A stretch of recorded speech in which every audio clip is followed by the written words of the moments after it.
ज़बूर 79। ए खुदा, कौमें तेरी मेरास में घुस आई हैं। उन्होंने तेरे मुक़द्दस हैकल को नापाक किया है। उन्होंने यरूशलेम को खंडर बना दिया है।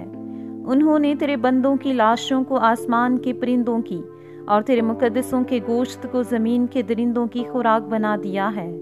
उन्होंने उनका खून यरूशलेम के गिर्द पानी की तरह बहाया और कोई उनको दफन करने वाला ना था। हम अपने पड़ोसियों की मलामत का निशाना हैं और अपने आसपास के लोगों के तमस्खुर और मजाक का बाइस। ए खुदावंद, कब तक? क्या तू हमेशा के लिए नाराज रहेगा? क्या तेरी गैरत आग की तरह भड़कती रहेगी? अपना कहर उन कौमों पर जो तुझे नहीं पहचानती और उन ममलकतों पर जो तेरा नाम नहीं लेती उंडेल दे, क्योंकि उन्होंने यकूब को खा लिया और उसके मस्कन को उजाड़ दिया है। हमारे बाप दादा के गुनाहों को हमारे खिलाफ याद न कर। तेरी रहमत जल्द हम तक पहुँचे, क्योंकि हम बहुत पस्त हो गए हैं। ए हमारे निजात देने वाले खुदा, अपने नाम के जलाल की खातिर हमारी मदद कर। अपने नाम की खातिर हमको छुड़ा और हमारे गुनाहों का कफारा दे।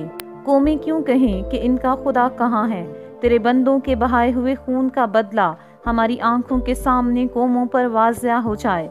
कैदी की आह तेरे हजूर तक पहुँचे। अपनी बड़ी कुदरत से मरने वालों को बचा ले। ए खुदावंद, हमारे पड़ोसियों की तानाजनी जो वो तुझ पर करते रहे हैं, उल्टी 7 गुना उन्हीं के दामन में डाल दे। तब हम जो तेरे लोग और तेरी चरागाह की भेड़ें हैं, हमेशा तेरी शुक्रगुजारी करेंगे। हम पुश्त दर पुश्त तेरी सिताइश करेंगे। आमीन।